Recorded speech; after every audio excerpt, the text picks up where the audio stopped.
Hello and welcome back to the channel. A few of you may remember that I made an episode trying to get into the top 99.9% of Rapid players about a month ago, and I was unsuccessful even after 3 pretty good games. You can see here on my profile I'm currently rated 2066 with an all-time high of 2079, and I'm currently still in the 99.8th percentile of chess players. This is my best shot since in Bullet I'm also at 99.8, but I'm 2400 and that is just my absolute peak. I don't know that that's worth trying to push any further, and Blitz, even though I'm at a pretty decent rating, I'm only 99.6 or so. And considering I rarely play Rapid, I'm sure I could use the practice anyways, so today we're going to be playing some Rapid games. Let's get started with game number 1. Alright, game number 1 against a 2014 rated opponent. We're into win 7, draw would lose us a point, and a loss would lose us 9. I guess we'll just start with a normal sort of London system setup. We do get a King's Indian, probably, if not one of the most annoying, maybe behind like e5 or c5, if not even just the most annoying opening to play against with the London system, because usually, unless they turn it into a Grunfeld with d5, spawned that into existence, don't mind if I do. I was going to say, unless they play d5, usually the pawn lands on d6, controlling e5, which stops that knight from getting into that really nice outpost. And since I love playing attacking games, that knight on that outpost is a pretty crucial part of that. It's very well placed, allows the queen to get into the attack, and reaches really far into the opponent's position. But since this opponent has elected to play d5, knight e5 is still on the table, so I take back what I said about their opening being annoying. We do get knight c6, knight d2, and the cool thing is you can sort of keep it subtle at the beginning. This all looks like a pretty standard, if not just boring London system, but in a moment, we're going to try to turn it into something a little more exciting. The cool thing is they can't even stop it. Bishop f5 is interesting. Seems to create a weakness on f5. I was going to say if they play bishop g4, you have h3, and they can't hold that knight down forever, because if they move back, they're trapped with g4. But now we have this weird pawn on f5, and I'm not really sure what to make of this. Maybe, well, queen c2 just allows e6, holds onto the pawn just fine, it seems. Queen e2 doesn't really do anything since e4 isn't coming anytime soon. They might even have plans of knight to e4, which I might be looking to trade off. So let's play queen c2, sort of probe the position and see if they're actually looking for knight to e4. No, they play pawn to e6. Doesn't mean this isn't coming at some point, but it's definitely not coming right now. Let's go ahead and continue with knight to e5. If we do get a whole bunch of trades, I'm not totally against just playing out that endgame. Oh, there it is, knight to e4. Let's go ahead and double these pawns. That seems like a good idea for me. Then double these pawns as well. Now they have a pawn x in the middle of the board. Not traditionally a pawn structure you strive to achieve, but not inherently necessarily bad unless I can make something of it. Let's go b3 and start tickling it right away. I'm threatening to take, they take back, they drop e4. So they really have no choice but to take, right? We take back with the a pawn, and c4 kind of follows naturally. If not, maybe just b4 closes the position. c6 is a weakness, a5 would be necessary. Yeah, and my thing is if I play c4, b3 becomes a backwards pawn, meaning b4, b5 could happen, but the whole position becomes really fragile. So I'm going to castle out of the way right now, but I'm looking to play b4 and then maybe like rook to a5, double up, and I want to be the one applying pressure onto their position, not, playing c4 and then having this pawn which can very easily be targeted. Other thing is this pawn helps support d4, which turns this bishop more so into a honorary pawn on g7 since it doesn't really have a lot of scope into the position. They do castle as well. We will play b4. Now I'd assume that black is going to be looking for like f6, e5, but no, they're looking for rook g8 and lining up on the open file. That's interesting. I mean, I guess pivoting this into a kingside attack does make sense. We'll play queen to e2. There's rook to a6 ideas. There's also queen to h5 ideas. I'm going to try to stay a little bit flexible until I determine how much of a threat this actually is. I don't think it's really a huge threat, I'll be honest. I'm pretty sure I just have bishop g6, or bishop g3, and none of this seems super concrete. That's just free, and this can't continue because of the pawn. So I'm going to sort of continue my queenside attack, very heavily implying that I'm not afraid of this kingside attack. This rook can never leave, or else I take on a7. I guess the queen could come over, but unless there's a mating idea, it's just a free pawn. So we'll sort of see how this attack transpires or doesn't. Let's see if they change ideas. Okay, we get pawn to f6 by the opponent, obviously looking for e5. That center break does make a lot of sense in this position. Not really sure what I'm supposed to make of this, to be honest. A part of me just wants to play queen g4 since there's no discovered attack with the bishop.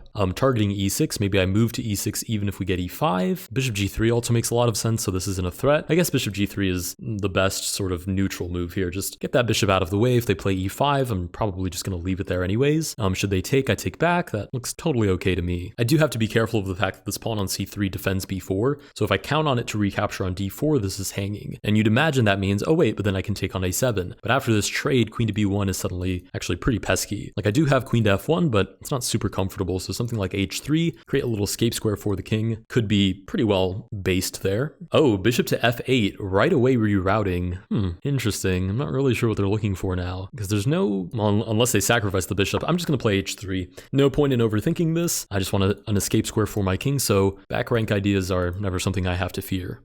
We get bishop to e7. Now I'm really not sure what's going on because these dark squares are seeming to get a little bit weak. I'm going to go queen to h5. I'm going to poke the bear a little bit. Hopefully it doesn't get bit off, but I kind of like this idea. Queen comes in, bishop d8. Oh, this whole thing was a ploy to reroute the bishop to c7 to trade it off and open up the file. Darn it, I should have, as Michael Scott would say, I should have estimated my opponent instead of underestimated. Okay, what do I do about this? Queen to h6? I don't know. I'm still going to make the argument that these dark squares shouldn't be, I don't know if left alone is the right word, but shouldn't be weakened this much. So I'm going to put some pressure on f6. If the bishop moves out of the way, I pick it up. I have no issue with the trade that follows. Whoa! Rook to g8. Check. No point in overthinking that one. Just check to the king. Rook g8 is forced. Is there actually a follow-up now? Let's see if we can make anything of this. Queen d6 stops bishop c7 dead in its tracks. No longer possible because that's a free piece. Target c6 as well. You can sort of see how something like doubling up the rooks, even though there's no like immediate breakthrough, in the long run, you apply this pressure, you create a safety net for your king, and then you eventually find a way to apply even more pressure, and suddenly you're in a pretty good spot. Rook to e8. So they are sort of conceding here. They defend e6, but we're targeting c6 now. I can't imagine that that trade is, or rather that free pawn is anything but good for us. We'll go ahead and take, and in a moment, I think I just want to line back up and target a7 again, although rook e6 seems to take care of that. So let's do rook a6 instead. Target e6, which can't be defended. Not to mention bishop e5 looks really good. It looks so good that there might even be an attack there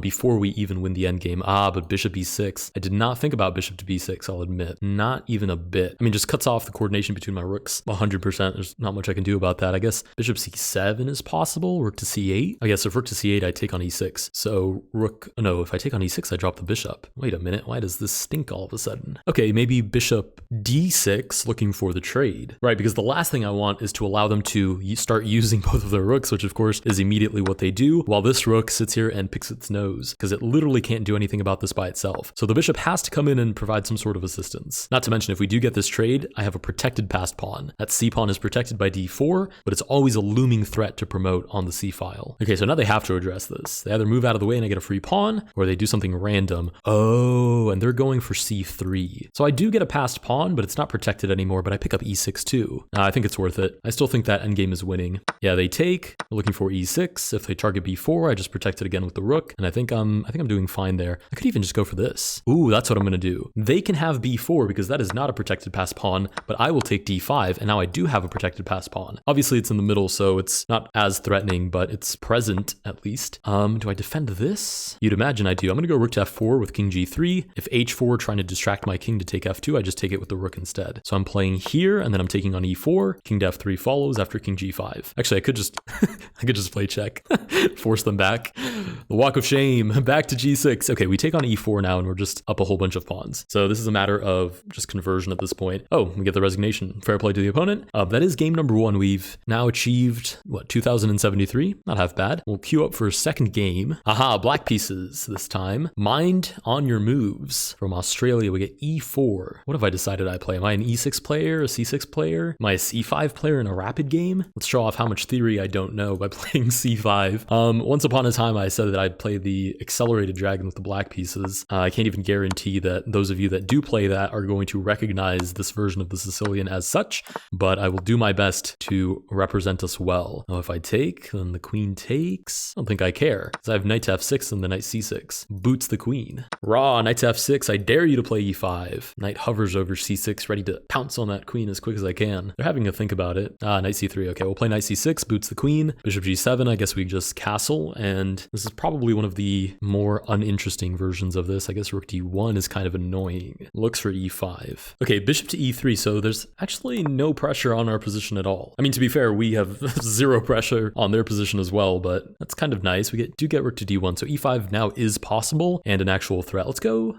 Does knight g4 make any sense? I don't know. The biggest problem with not having played an opening in a while isn't even necessarily the beginning moves. I mean, obviously, if you forget the opening moves, you're kind of toast from the get-go, but if you're not used to playing those positions. Like, for example, I play the London for just about anything, even some variants I play the London. So those London style positions that result from playing the London, I have a lot of experience at least rolling around in that mud. But as far as the Sicilian goes, I can't even remember the last time I played the Sicilian. I played against it in that one video where I was trying to play the Danish, but that wasn't any good. We'll go ahead and take on d4. I can only imagine that trading off their bishop and keeping my own has to be good for me somehow. Let's go knight to e5, centralizes the knight, tickles the queen on c4. Yeah, queen goes back to b3. You'd imagine f4, e5 should be on my radar, but I don't know. I feel like I just have knight g4, looks for e3. Doesn't look that bad. We'll go a6. So this is not an idea, and this is an idea. A little bit of queenside space never hurt anybody, except my opponent, hopefully. Okay, h3 stinks of I'm looking for f4, right? Because knight g4 is no longer possible. Knight c6 is. That's just a normal trade. Why not go for it now before they get ahead of themselves with f4? I mean, if I know this is coming, I might as well beat them to the punch. Okay, knight takes on c6. Pawn takes. I mean, that's the only reasonable move, I think. Even though this looks a little more natural, knight d5 is going to be a huge issue. Even if I had taken there with the queen right away, already there's a fork on e7. So as much as I dislike this isolated pawn on a6, I think it's a necessary evil. We get queen back to c4. She sure is persistent. Let's go rook to b8. I mean, as far as I can tell, losing this pawn isn't the end of the world. In fact, that would be amazing right about now. So I could take that knight for free. Let's go king to h8, so this is never an issue. And I might even look for f5 ideas. I just need some sort of play. I'm kind of in a position where I can see myself just sitting around waiting for something to happen, and that's usually not something you want to be doing in chess. If you're sitting around, your opponent is probably evilly rubbing their hands together with a horrendous plot that's going to take down your entire position. We'll take back with the rook. Oh, that's kind of annoying. Probably should have seen that coming. But we get knight t4 instead, so all is well.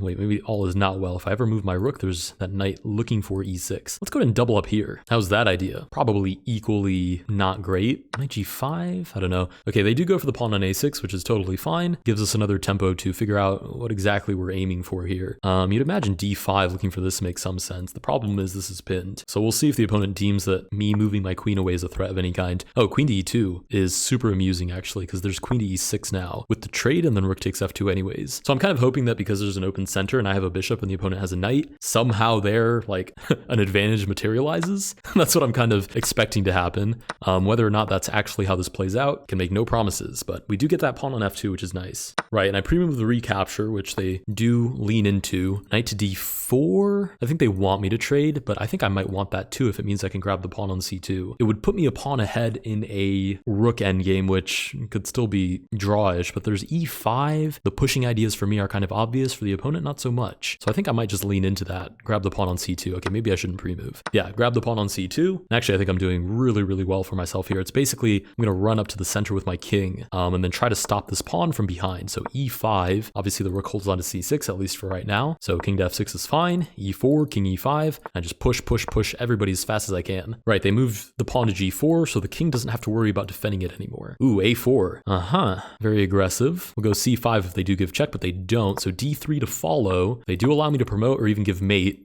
I'm definitely going to hold that over their head. What do I do here? King to e3? This is mate. I mean, they're not going to let me play that, I'd assume, but, you know, the guy can dream. We'll play rook to a2. Hold on to this. We threaten mate on a1, so king c1 is, you'd imagine the only way to stop that. Yeah, king goes to c1, but now we have check. King moves out of the way and I promote. Oh, king that way. Yeah, that works too. I guess I promote anyways. Maybe I give a check and somehow take this, although that seems somehow really unlikely. Okay, we'll go check, and then queen b4 cements this rook on a1, and I'm just going to play this super slow. I know this is probably not the most efficient way to do this, but I think I can just push and then push the e-pawn. I don't know if the opponent can actually do anything about that, or even better, I can move my king over here, and because there's that c-pawn, they can never move out of the way with check to actually promote. So this is actually forced mate already. Yeah, and this is really interesting because rook to b8 is like, wait, but I hold on to b3 and I'm promoting, but queen to a5 is mate, which is lucky, by the way. It's not lucky because when I play attacking chess like this, is the best way to call it, attacking chess, I'm kind of assuming that these ideas will arise on their own, so I'm not just blindly walking into it. Okay, this is an all-time high rating of 2080. I'm gonna play one more game. We'll call it an even 3. 3 is not an even number, but you get the idea. Pawn to e4. Oh, my Sicilian player now? Gosh, what have I turned into? Absolute monster. Ooh, g3. Is this the infamous Catalan or is the Catalan d4? I don't know. I've heard people talking about the Catalan recently, so piqued my interest. We get pawn d3, sure g6. This is all very not confrontational, as you can see. I'm still holding on to d4, so even though c3 implies d4, I'm going to do my best to not let them do what they want to do.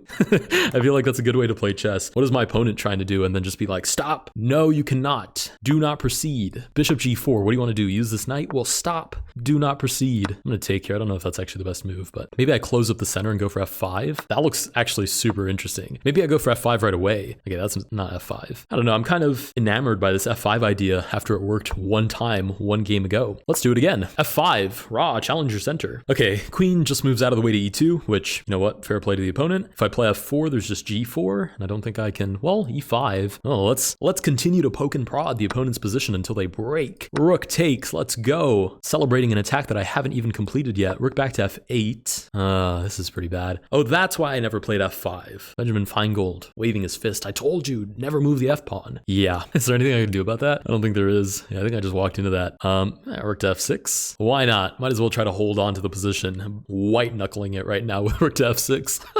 That's so bad. That's just awkward. I mean, it might not even be objectively bad. Who knows? Engine might even like that move, but I don't know. Just, it doesn't look great. We'll play pawn to e5. Maybe there's a trade here. Their rooks aren't connected. Our rooks aren't connected. Fair is fair. Okay. They meet our f4 and raise us an f5 right to the gullet. Okay, let's go ahead and take. I assume they'll take with the pawn. They do. Now, how much trouble am I in?